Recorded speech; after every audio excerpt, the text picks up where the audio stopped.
এই দেখো 1 টাকা দিচ্ছি দশম দিয়েছি নাকি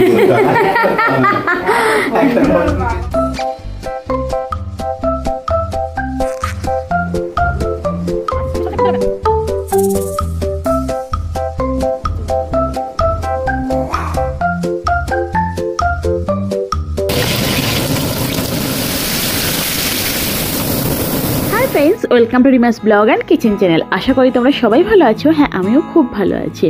तुम्हाদের সকলকে স্বাগত জানিয়ে আজকে আমি আবারো একটা নতুন ভিডিও শুরু করলাম। আর যে সকল বন্ধুরা আমার পরিবারে নতুন আসছো তারা প্লিজ চ্যানেলটা সাবস্ক্রাইব করে পাশে থাকা বেল আইকনটা ক্লিক করে দাও যাতে পরবর্তী নতুন নতুন ভিডিও সবার আগে তোমাদের কাছে পৌঁছে যায় আর শেষ পর্যন্ত সঙ্গে থেকো। তো আজকে ছিল আমার বড়মশাইয়ের বার্থডে, তো সেটা তোমরা অবশ্যই থাম্বনেল দেখেই বুঝতে পেরেছো। তো সকালবেলা উঠেই কাজগুলো সেরে নিয়েছি আর এখন বাজে 9টা। তো রান্নাঘরে এসে দেখি মা তার ছেলের জন্য কেক বানিয়ে রেখেছে আর ওইখানে কিন্তু পায়েসটাও তৈরি হয়ে গেছে। যদিও আমি কালকেও কেক বানিয়েছিলাম, সেটা রাত 12টার সময় কেটেছি, আর মা আজকে আবার কেক বানিয়েছে।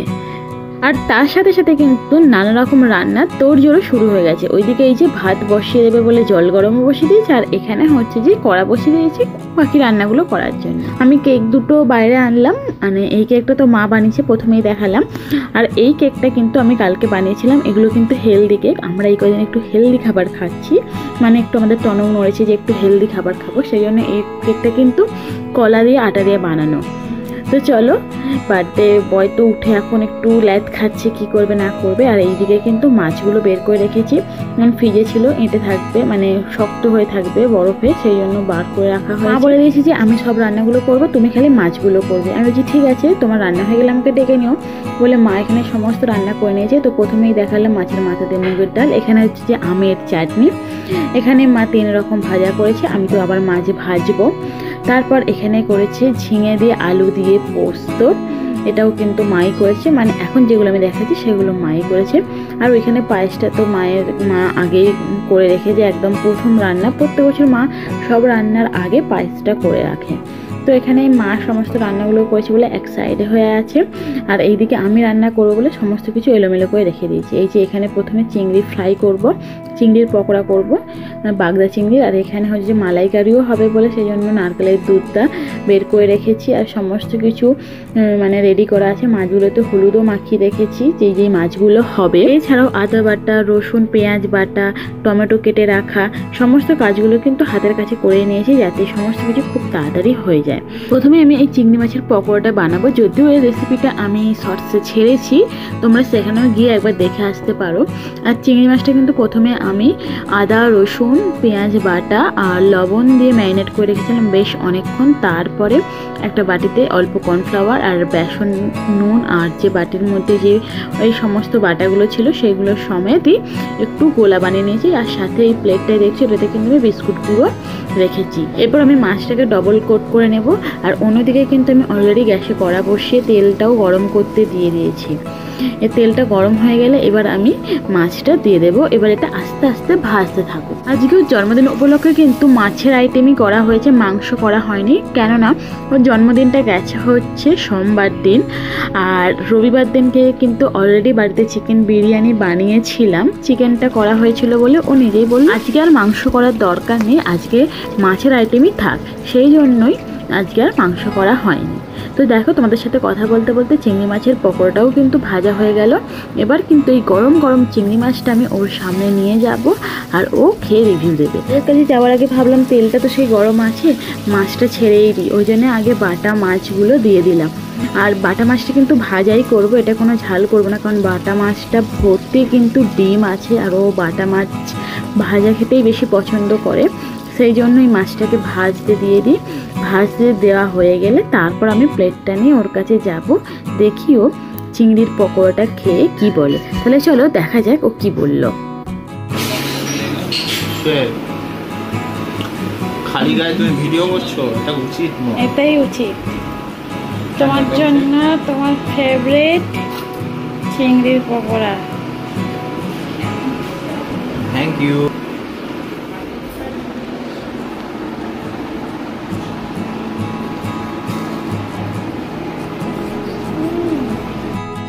रुको जरा, सबर करो, बोला धक्का मुक्की नहीं कर।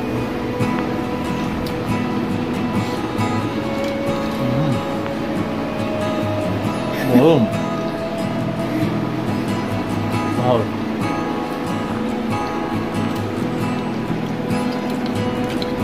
মাছের মাথা খাইছো না আগে লেজা পেয়েছো? লেজা ভালো ভালো। তোমরা নিজেরাই তো শুনলে রিভিউটা কি দিল। আর আমি এটা ওকে গরম গরম দিয়েছি, কেননা ও এইসব জিনিসগুলো গরম গরমই পছন্দ করে। শুধু ও কেন, আমরা সকলেই কিন্তু মানে গরম গরম এইসব পকোড়া, যে কোনো ধরনের ভাজি খেতে পছন্দ করি। তাই ভাবলাম বেকার ঠান্ডা দিয়ে লাভ নেই, এখন ও যেটা ভালোবাসে সেটাই দিয়ে দিই। তো এখানে গল্প করতে করতে দেখো বাটা মাছটা কিন্তু ভাজা হয়ে গেছে। আর বাটা মাছটা এতটাই বড় যে তুলতে গিয়ে একটু প্রবলেম হচ্ছিল। তো যাই হোক, বাটা মাছ ভাজা হয়ে গেছে, এবার বাকি মাছগুলো রান্না করে নিই। তো প্রথমেই আগে পমফ্রেট মাছগুলো ভেজে নিচ্ছি, তারপরে চিংড়ি মাছগুলোও কিন্তু ভেজে নেব। পমফ্রেট মাছের ঝাল করব টমেটো, আদা, রসুন, পেঁয়াজ দিয়ে, আর করব চিংড়ি মাছের মালাইকারি। সেই রেসিপিগুলো আমি এখানে ডিটেলসে দেখাচ্ছি না, কারণ রেসিপিগুলো এখন দেখাতে গেলে কিন্তু অনেক দেরি হয়ে যাবে। এই রেসিপিগুলো তোমাদের সাথে আমি পরের ভিডিওতে শেয়ার করব, যদি তোমরা কমেন্ট সেকশানে জানাও। আমি এখানে জাস্ট হালকা করেই রেখে দিয়েছি। তো যাই হোক, সমস্ত রান্নাগুলো কিন্তু আমার প্রায় হয়ে গেছে। আর এখানে আমি এখন দেখাচ্ছি মোট টোটাল কী রান্না হলো। আচ্ছা, তোমরা এই কমেন্ট করে বলো তো এখানে ঠিক কটা মেনু হয়েছে। আমি এখান থেকে প্রথমে বলতে শুরু করি। এখানে আছে মাছ ভাজা, আলু ভাজা, শাক ভাজা আর বেগুন ভাজা। এইগুলো সব মা করেছে, মাছ ভাজাটা বাদে। তারপরে চলে যাচ্ছি, এখানে আছে মাছের মাথা দিয়ে মুগের ডাল, কাতলা মাছের মাথা দিয়ে।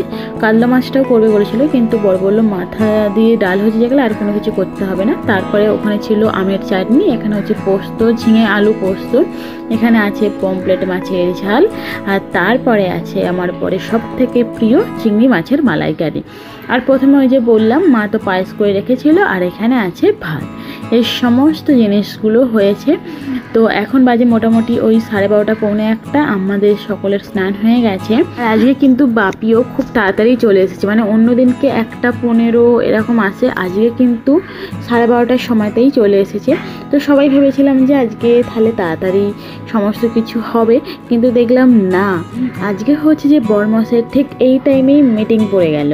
মানে ও কিন্তু স্নান টান করে সমস্ত কিছু রেডি হয়েছিল, কি আর করা যাবে, ওর মিটিংয়ের জন্য একটু দাঁড়িয়ে গেলাম বলতে কি, ততক্ষণে আমরা হচ্ছে যে ওর খাবারগুলো যায় মানে সমস্ত কিছু রেডি করছিলাম, আর আস্তে আস্তে টেবিলে আনছিলাম, কেন মিটিংটা প্রায় শেষের দিকেই বললো। তারপরে আমি এখানে সমস্ত কিছু কিন্তু প্লেটে ভালো করে মানে সার্ভ করে নিয়েছি। আর এখানে শুধু অ্যাড করেছি স্যালাড আর মিষ্টি, দই, আর হচ্ছে যে আম কেটে দিয়েছিলাম সেই জন্যই।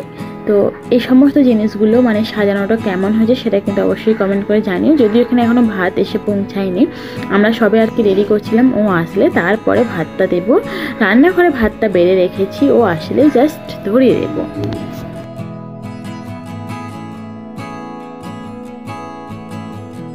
সমস্ত কিছু রেডি হয়ে গেছে, ওরও মিটিং হয়ে গেছে। আর মা চন্দনের ফোঁটা দেবে বলে এখানে চন্দন বেটে নিচ্ছে। আর আজকে কিন্তু এই যে দেখো আমাদের ঠাকুরকে মা খুব সুন্দর করে সাজিয়ে পুজো দিয়েছে। এই যে মিটিংয়ের পরে এখন তিনি ঘরে, এই যে এবার এসে বসলো। আর এখানে সমস্ত কিছু এবার ফাইনালি সমস্ত কিছু ধরিয়ে দেওয়া হলো। এবার দিচ্ছে মা ওকে চন্দনের ফোঁটা।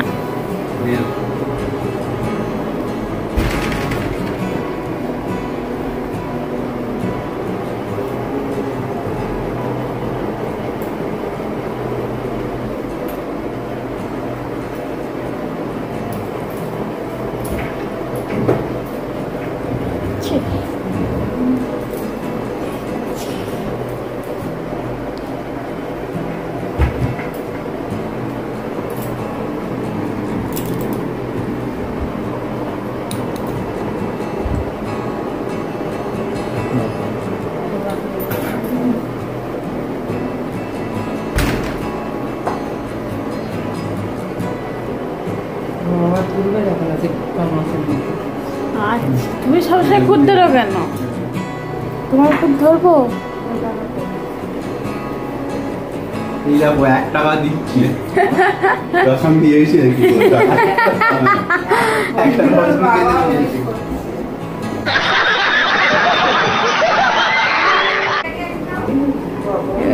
সঙ্গে সঙ্গে নিয়ে पैसा ही पैसा होगा। ঠিক আছে ভাবি চলে এসো। তোমার এখানে কোনটা ফেভারিট? কোনটা ফেভারিট সব থেকে?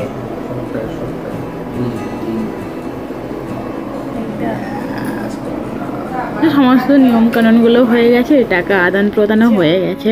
তো এবার বললাম তুমি এবার কিন্তু খাওয়া শুরু করে দিতে পারো। তো ও প্রথমে শাক ভাজাটি একদম শুরু থেকেই সুন্দর করে স্টার্ট করে দিয়েছে। তো এবার লাঞ্চ করে নিই সবাই।